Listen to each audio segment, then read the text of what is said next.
Selamat datang di channel Audiobook Indonesia. Di channel ini, kamu bisa mendengarkan novel-novel terjemahan dalam bahasa Indonesia. Mau request novel? Silahkan tulis novel yang kamu mau pada kolom komentar. Selamat mendengarkan! Harry Potter dan Batu Bertuah. Bab 8. Ahli Ramuan. Lihat, itu dia! Mana? Di sebelah anak jangkung berambut merah yang pakai kacamata. Kau lihat wajahnya? Kau lihat bekas lukanya? Bisik-bisik terus mengikuti Harry begitu dia meninggalkan asramanya esok harinya. Anak-anak yang sedang antri di depan ruang-ruang kelas berjingkat untuk bisa melihatnya atau berjalan balik di koridor agar bisa berpapasan lagi dengannya, lalu menatapnya. Harry ingin sekali mereka tidak begitu, karena dia harus berkonsentrasi untuk menemukan kelasnya. Ada 142 tangga di Hogwarts. Ada yang lebar, landai, sempit, berkeriat-keriut, tangga yang menuju tempat berbeda setiap hari Jumat, beberapa lagi dengan satu anak tangga yang hilang di tengahnya, sehingga kau harus ingat untuk melompat. Kemudian ada lagi pintu-pintu yang tidak mau membuka kalau kau tidak memintanya dengan sopan, atau menggelitiknya pada tempat yang benar, dan pintu-pintu yang sebenarnya bukan pintu, melainkan dinding tembal yang cuma berpura-pura jadi pintu. Juga sangat sulit untuk mengingat benda apa ada di mana, karena segalanya tampaknya berpindah-pindah terus. Orang-orang dalam lukisan tak hentinya saling mengunjungi dan Harry yakin baju-baju sirah itu bisa berjalan. Para hantu juga tidak membantu. Sungguh mengagetkan jika salah satu dari mereka mendadak melayang menembus pintu yang belum berhasil kau buka. Nick, si kepala nyaris putus, selalu dengan senang hati menunjukkan arah yang benar kepada murid-murid baru Gryffindor. Tetapi Peeves, si hantu jahil, akan menyesatkanmu ke kedua pintu terkunci dan tangga tipuan saat kau sudah terlambat untuk pelajaran berikutnya. Dia akan menjatuhkan keranjang-keranjang sampah ke atas kepalamu, menarik karpet dari bawah kakimu, melemparimu dengan potongan-potongan kapur, atau diam-diam tanpa menampakkan diri menyelinap ke belakangmu, memencet hidungmu dan menjerit, "Ketangkap kau!" Yang lebih gawat lagi dari Peeves, kalau itu mungkin, adalah si penjaga sekolah, Argus Filch. Harry dan Ron tanpa sengaja membuatnya marah pada pagi pertama mereka. Filch memergoki mereka sedang memaksa memasuki pintu yang sialnya ternyata menuju ke koridor terlarang di lantai 3. Filch tidak percaya mereka tersesat. Dia yakin mereka mencoba mendobrak pintu itu dengan sengaja dan sedang mengancam akan mengurung mereka di bawah tanah ketika kebetulan Profesor Quirrell lewat dan menyelamatkan mereka. Filch mempunyai kucing bernama Mrs. Norris. Kucing kurus berbulu abu-abu kecoklatan dengan mata menonjol bersorot tajam seperti lampu, persis seperti mata Filch sendiri. Mrs. Norris berpatroli di koridor-koridor sendirian. Cobalah langgar satu peraturan saja di depannya. Kalau salah satu jari kakimu saja melanggar garis batas, dia akan langsung memanggil Filch, yang akan muncul 2 detik kemudian dengan mendesah-desah. Filch tahu lorong-lorong rahasia di sekolah lebih daripada siapapun, kecuali mungkin si kembar Weasley, dan bisa muncul sama mendadaknya dengan hantu manapun. Semua anak membencinya, dan diam-diam banyak sekali yang berambisi menendang Mrs. Norris. Dan kalau kelasmu sudah ketemu, kau masih harus menghadapi berbagai mata pelajaran sihir. Ternyata sihir jauh lebih rumit, seperti yang kemudian Harry ketahui, daripada sekedar melambaikan tongkat sihirmu dan mengucapkan kata-kata aneh. Mereka harus mempelajari langit malam lewat teleskop mereka pada tengah malam dan mempelajari nama berbagai bintang dan pergerakan planet-planet. 3 kali dalam seminggu mereka mengunjungi rumah-rumah kaca di belakang kastil untuk mempelajari herbologi, ilmu tanaman obat, di bawah asuhan wanita penyihir gemuk pendek bernama Profesor Sprout. Di tempat itu mereka belajar bagaimana merawat semua tanaman dan jamur-jamur aneh dan apa kegunaannya. Jelas yang paling membosankan adalah sejarah sihir. Satu-satunya pelajaran yang pengajarnya adalah hantu. Profesor Binns memang sudah tua sekali ketika dia tertidur di depan perapian di ruang guru dan bangun keesokan paginya untuk mengajar dengan meninggalkan tubuhnya.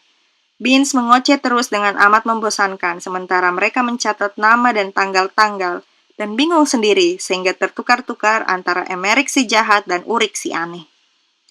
Profesor Flitwick, guru mantra, adalah penyihir kecil mungil yang harus berdiri di atas setumpuk buku agar bisa menatap melewati mejanya. Pada awal pelajaran pertama mereka, Profesor Flitwick mengambil daftar absen dan ketika sampai di nama Harry, dia memekik penuh semangat dan terjungkal lenyap dari pandangan. Profesor McGonagall lain lagi. Harry betul berpendapat jangan sampai membuatnya marah. Disiplin dan pandai, dia langsung memperingatkan murid-muridnya begitu mereka duduk untuk mengikuti pelajarannya yang pertama. Transfigurasi adalah salah satu ilmu sihir yang paling rumit dan paling berbahaya yang akan kalian pelajari di Hogwarts, katanya. Siapapun yang mengacau di kelas akan dikeluarkan dan tidak boleh ikut lagi. Kalian sudah kuperingatkan. Kemudian dia mengubah mejanya menjadi babi dan menjadi meja lagi. Anak-anak semua sangat kagum dan tak sabar ingin memulai. Tetapi segera menyadari bahwa masih lama lagi sebelum mereka bisa mengubah perabot menjadi binatang. Sesudah membuat banyak catatan yang rumit, masing-masing diberi sebatang korek api dan mulai mencoba mengubahnya menjadi jarum. Pada akhir pelajaran, hanya Hermione Granger yang berhasil membuat perubahan pada korek apinya. Profesor McGonagall menunjukkan kepada seluruh kelas bagaimana korek api Hermione menjadi keperakan dan tajam dan melayangkan senyum langkanya kepada Hermione. Pelajaran yang ditunggu-tunggu semua anak adalah pertahanan terhadap ilmu hitam. Tetapi pelajaran Quirrell ternyata kesannya main-main. Ruang kelasnya sangat berbau bawang putih, yang kata semua orang untuk mengusir vampir yang pernah ditemuinya di Rumania, dan Quirrell takut si vampir akan datang untuk menyerangnya setiap saat. Turbannya, dia memberitahu anak-anak, dihadiahkan kepadanya oleh seorang pangeran Afrika, sebagai ucapan terima kasih atas jasanya mengusir zombie yang merepotkan. Tetapi anak-anak tidak begitu mempercayai cerita ini. Soalnya, ketika Seamus Finnegan dengan bersemangat bertanya bagaimana Quirrell melawan zombie itu, wajah Quirrell langsung merah dan dia mulai berbicara tentang cuaca. Lagi pula, anak-anak mencium bau aneh di sekitar turban itu, dan si kembar Weasley ngotot turban itu penuh bawang putih juga, sehingga Quirrell terlindungi kemanapun dia pergi. Harry lega sekali ketika ternyata dia tidak ketinggalan pelajaran dari teman-temannya. Banyak anak lain yang juga berasal dari keluarga Muggle dan, seperti dia, sebelumnya tidak tahu sama sekali bahwa mereka sebetulnya penyihir. Banyak sekali yang harus dipelajari, sehingga bahkan anak-anak seperti Ron pun tidak jauh lebih maju daripada yang lain. Hari Jumat adalah hari penting untuk Harry dan Ron. Mereka akhirnya berhasil menemukan jalan ke aula besar untuk sarapan tanpa tersesat. Apa pelajaran kita hari ini? Harry bertanya kepada Ron sementara dia menuangkan gula ke buburnya. Ramuan, 2 jam pelajaran, bersama anak-anak Slytherin, kata Ron. Snape kepala asrama Slytherin. Orang-orang bilang dia pilih kasih dan anak-anak Slytherin selalu jadi anak emasnya. Kita lihat saja nanti, apa betul begitu? Mudah-mudahan saja kita jadi anak emas McGonagall, kata Harry. Profesor McGonagall adalah kepala asrama Gryffindor, tetapi dia tetap saja memberi mereka banyak sekali PR hari sebelumnya. Saat itu, pos tiba. Sekarang Harry sudah terbiasa dengan itu, tetapi pada pagi pertamanya menyaksikan pos datang, Harry sedikit shock juga. Karena kira-kira 100 burung hantu tiba-tiba saja masuk ke dalam aula besar ketika mereka sedang sarapan, mengitari meja-meja sampai mereka melihat pemilik mereka dan menjatuhkan surat atau paket ke pangkuan mereka. Sejauh ini, Hedwig belum pernah membawakan apa-apa untuk Harry. Burung hantu betina itu kadang-kadang terbang masuk untuk mematuk-matuk telinga Harry dan makan sedikit roti panggang sebelum pergi tidur di kandang burung hantu bersama burung-burung hantu sekolah yang lainnya. Tetapi pagi ini, dia melayang turun di antara selai dan mangkuk gula dan menjatuhkan surat ke atas piring Harry. Harry segera merobek amplopnya. Dear Harry, tulisannya jelek sekali. Aku tahu kau bebas setiap Jumat sore, jadi maukah kau datang dan minum teh bersamaku sekitar pukul 3? Aku ingin mendengar segalanya tentang minggu pertamamu. Kirim balasan lewat Hedwig. Hagrid. Harry meminjam pena bulu milik Ron. Dia menulis, ya, dengan senang hati, sampai ketemu, di belakang surat itu dan melepas Hedwig lagi. Untunglah Harry akan minum teh dengan Hagrid, sehingga ada sesuatu yang bisa dinantinya dengan senang, sebab pelajaran ramuan ternyata menjadi hal paling buruk yang sejauh ini terjadi. Dalam acara pesta awal semester, Harry merasa Profesor Snape tidak menyukainya. Pada akhir pelajaran pertama ramuan, Harry tahu dia keliru. Profesor Snape bukan tidak menyukainya, dia membencinya. Pelajaran ramuan berlangsung di salah satu ruang bawah tanah. Di sini hawanya lebih dingin daripada di kastil di atas, dan ruang itu sendiri sudah cukup menyeramkan tanpa binatang-binatang diawetkan yang mengapung di dalam tabung-tabung gelas yang berjajar di sepanjang dinding. Snape, seperti Flitwick, memulai pelajaran dengan mengambil daftar absen. Dan seperti Flitwick juga, dia berhenti ketika tiba pada nama Harry. "Ah, ya," katanya pelan. "Harry Potter, selebriti baru kita." Draco Malfoy dan kamerat-kameratnya, Crabbe dan Goyle, mengejek di balik tangan mereka. Snape selesai mengabsen dan memandang murid-muridnya. Matanya hitam seperti mata Hagrid, tetapi tidak memiliki kehangatan seperti Hagrid. Mata itu dingin dan kosong dan membuatmu teringat akan lorong gelap.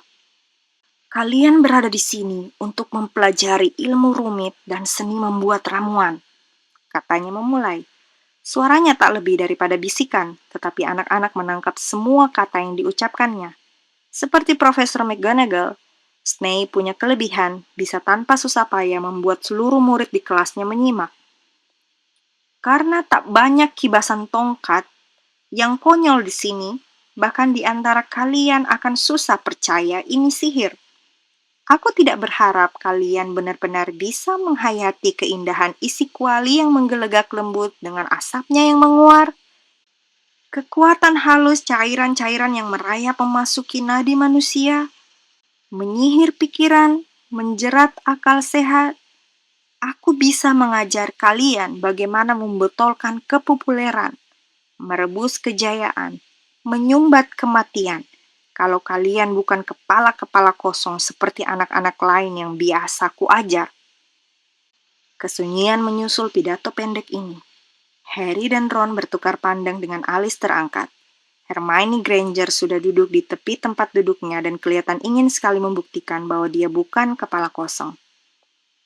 "Potter," kata Snape tiba-tiba, "apa yang ku dapat jika aku menambahkan bubuk akar asphodel ke cairan wormwood?" "Bubuk apa? Kecairan apa?" Harry melirik Ron yang tampak sama begonya seperti dia. Tangan Hermione sudah teracung ke atas. "Saya tidak tahu, Sir," kata Harry. Bibir Snape meliuk menjadi cibiran. Wah, terkenal jelas bukan segalanya." Snape mengabaikan tangan Hermione. "Kita coba lagi, Potter. Di mana kau akan mencari jika kusuruh kau mengambilkan bezoar untukku?" Hermione menjulurkan tangannya setinggi mungkin, tanpa dia berdiri dari tempat duduknya. Tetapi Harry sama sekali tidak tahu apa itu bezoar. Dicobanya tidak memandang Malfoy, Crabbe, dan Goyle yang tertawa terbahak-bahak. "Saya tidak tahu, Sir." "Rupanya kau tidak berminat membuka-buka bukumu sebelum datang ke sini, Potter?" Harry berusaha tetap menatap mata dingin itu. Dia sudah membaca-baca bukunya sewaktu masih tinggal bersama keluarga Dursley. Tetapi apakah Snape mengharapnya mengingat segalanya dalam buku 1001 Tanaman dan Jamur Gaib? Snape masih mengabaikan tangan Hermione yang bergetar.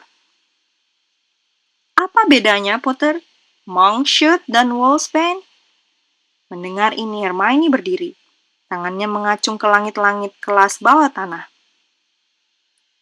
"Saya tidak tahu," jawab Harry pelan. "Tapi saya rasa Hermione tahu. Kenapa Anda tidak menanyainya saja?" Beberapa anak tertawa. Harry bertatapan dengan Seamus. Seamus mengedipkan mata, tetapi Snape tidak senang. "Duduk!" dia membentak Hermione. "Agar kau tahu, Potter, campuran asphodel dan wormwood menghasilkan obat tidur yang kuat sekali, sehingga disebut tegukan hidup bagai mati. Bezoar adalah batu yang diambil dari perut kambing dan bisa menyelamatkanmu dari hampir semua racun. Sedangkan monkshoot dan wolfsbane sebetulnya tanaman yang sama yang juga disebut dengan aconite. Nah, kenapa kalian tidak ada yang mencatat?" Mendadak semua buru-buru mengeluarkan pena bulu dan perkamen. Mengatasi bunyi itu, Snape berkata, "1 angka akan dikurangi dari Gryffindor karena ketidakmampuanmu, Potter." Keadaan tidak bertambah baik untuk Gryffindor ketika pelajaran ramuan dilanjutkan. Snape membagi mereka berpasangan dan menyuruh mereka mencampur ramuan sederhana untuk mengobati bisul. Dia berkeliling kelas, jubah hitamnya melambai, mengawasi mereka menimbang jelatang kering dan bubuk taring ular, mengkritik nyaris semua anak kecuali Malfoy yang kelihatannya disukainya. Dia sedang menyuruh semua anak melihat cara sempurna Malfoy merebus siput bertanduknya ketika asap hijau berbau asam dan suara desis keras memenuhi kelas bawah tanah itu. Entah bagaimana, Neville membuat Koalisimus leleh menjadi gumpalan peyot-peyot dan ramuan mereka tumpah merembes ke lantai batu, membuat sol sepatu berlubang. Dalam beberapa detik saja, semua anak sudah berdiri di atas kursi mereka, sementara Neville yang tersiram ramuan ketika Koalisimus meleleh, mengerang kesakitan bersamaan dengan bermunculannya bisul-bisul kemerahan di seluruh lengan dan kakinya. Anak idiot, sembur Snape seraya membersihkan ramuan yang tumpah dengan sekali lambaian tongkatnya. Pasti kau tambahkan duri-duri landak sebelum kualinya diangkat dari atas api, kan? Neville merintih sementara bisul mulai bermunculan di hidungnya. Bawa ke rumah sakit, Snape membentak Seamus. Kemudian dia berbalik menghadapi Harry dan Ron yang tadi bekerja di sebelah Neville. Kau, Potter, kenapa kau tidak melarang dia menambahkan duri-duri landak itu?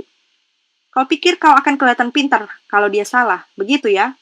Kau mengurangi nilai Gryffindor 1 lagi.